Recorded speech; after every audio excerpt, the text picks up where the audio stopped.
Hey everybody, it's Positive Bluebird, and thank you to all the new subscribers that have joined my channel and my crazy lifestyle. I also want to thank a lot of my dear friends and a lot of you silent supporters for understanding mental illness is very serious around the world, and I suffer from it, and I shouldn't be ashamed to talk about it or just state that I do suffer.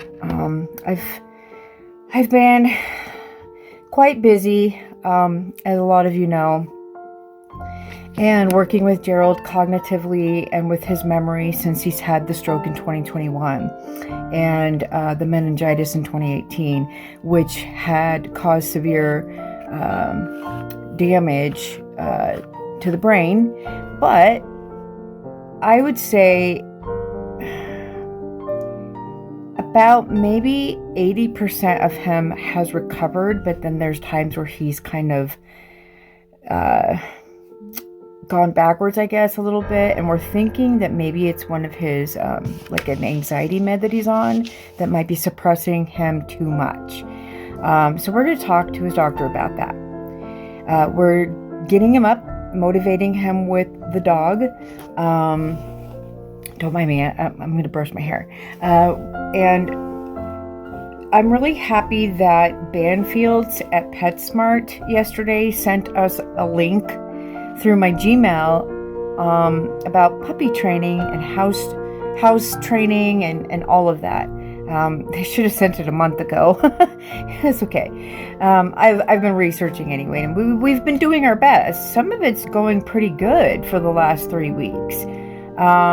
As far as bedtime, we have dubbed him the American Nightmare. If you guys watch WWE like we do, Cody Rhodes, the American Nightmare.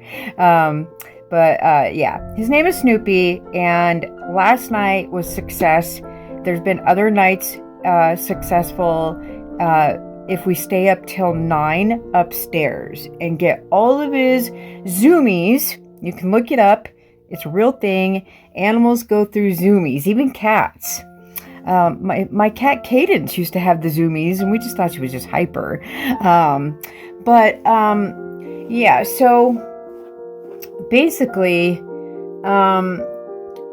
we tried to let him just sleep 15 minutes after 7 p.m. because he wants to just snooze for an hour, and then that was just becoming difficult. So you have to think of a puppy or a kitten like a human being, newborn, right? Or a toddler. You have to keep them on a schedule, and the similarities are very, very close. It reminds me a lot of having Ryland almost 22 years ago, you guys.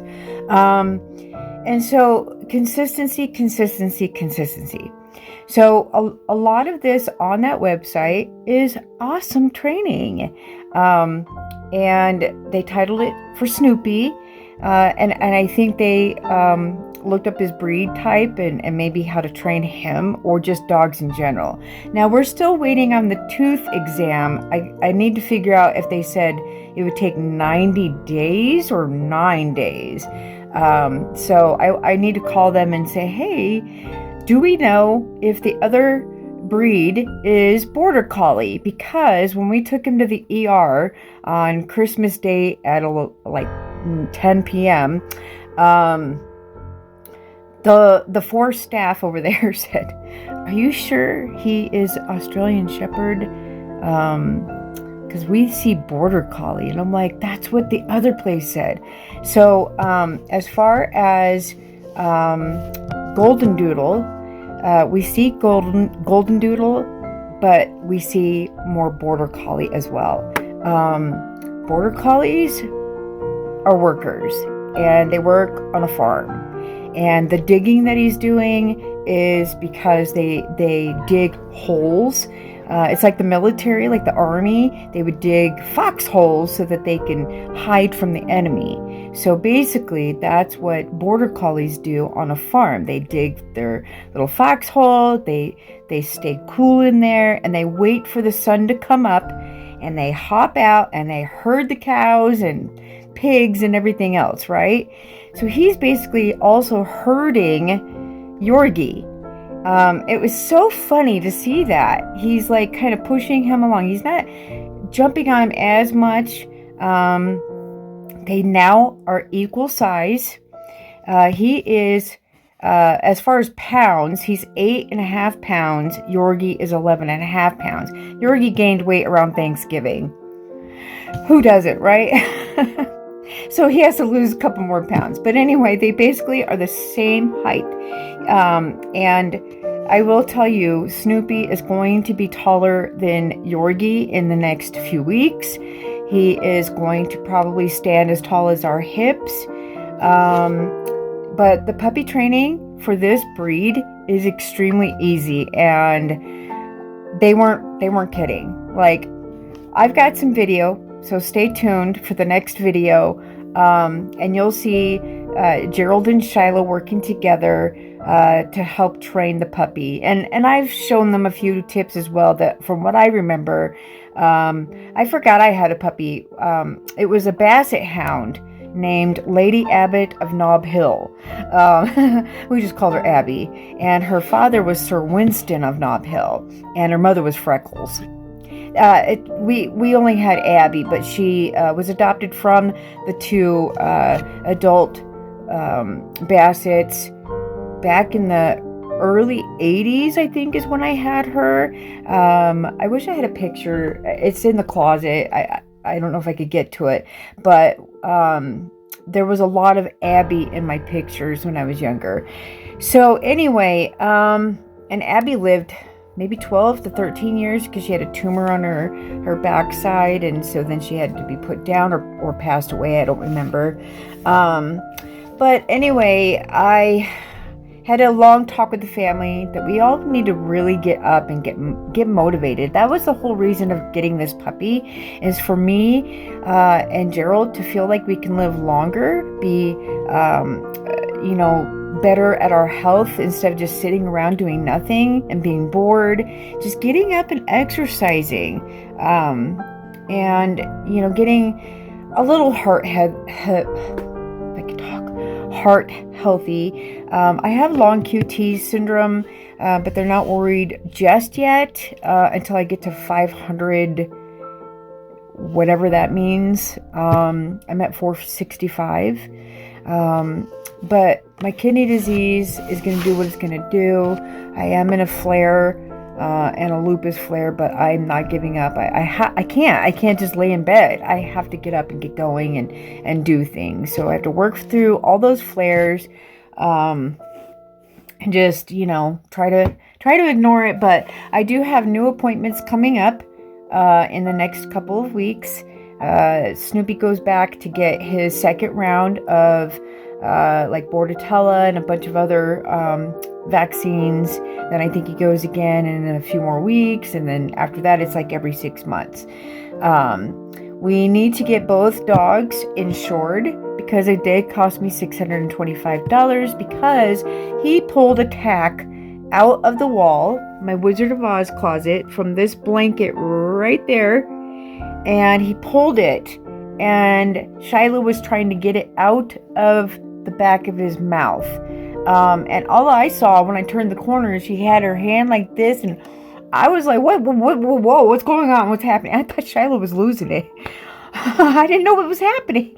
And then she said, get it out, get it out, get it out. And I went to reach in there and sweep with my finger, and I felt it, but he went and he swallowed.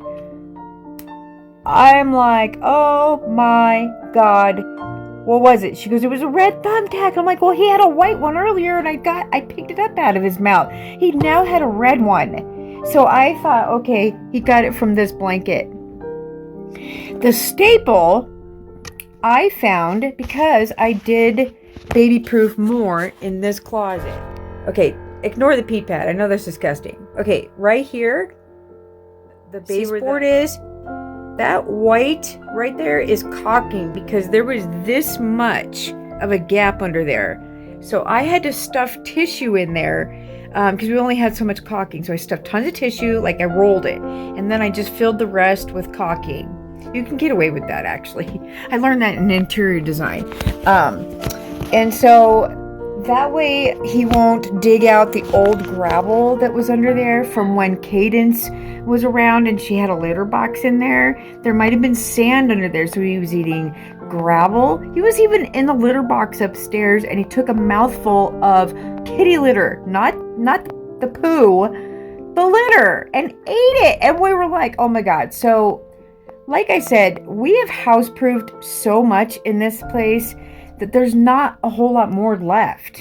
But you still have to keep an eye on him because he wants to chew tape. We tape down cords.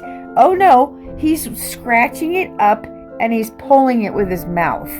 So we have to you cannot leave this dog alone.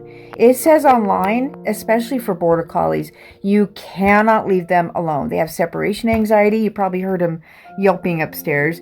And they will get into trouble. They will tear up pillows. They will rip your couch. So yeah, we are not leaving. Like if I have to go to the doctors, I've told Gerald very much that you have to pay attention. You just got to, put the phone down when he is awake. If he's napping, you can be on your phone, but you got to keep looking occasionally.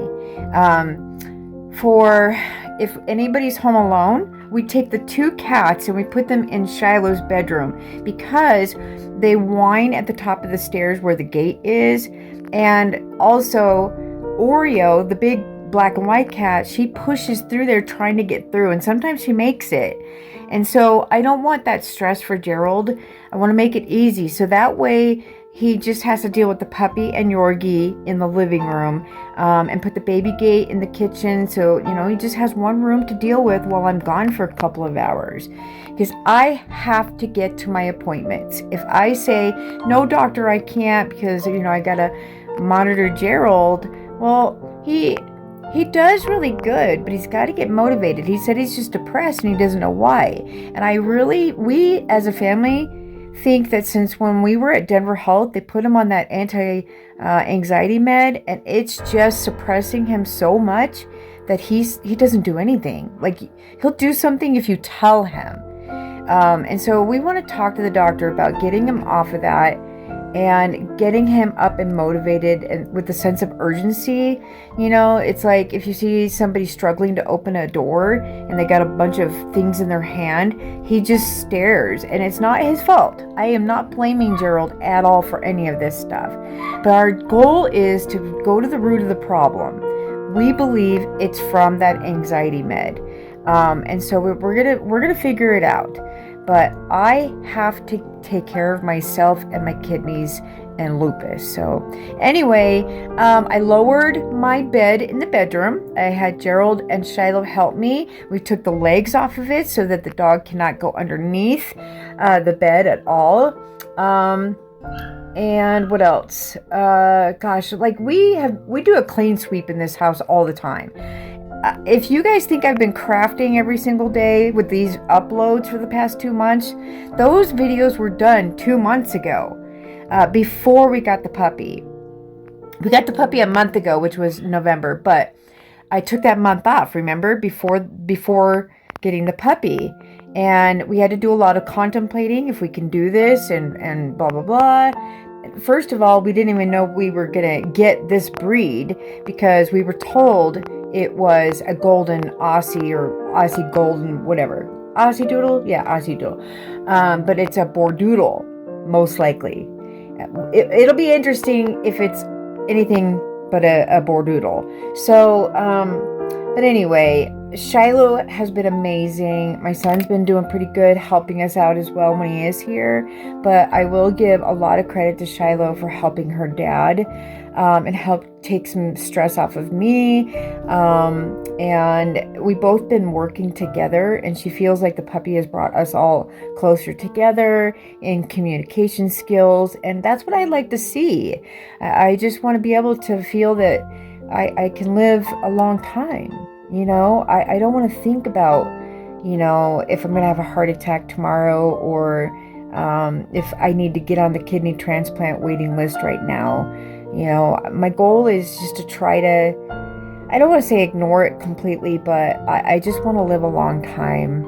and I try not to feel overwhelmed and sad about it, but we have an estate planning attorney. I've had her for about a year, and she and I are going to talk about my concerns for the future of if Gerald is able to stay here by himself, if God forbid something happened to me, and Shiloh's at college.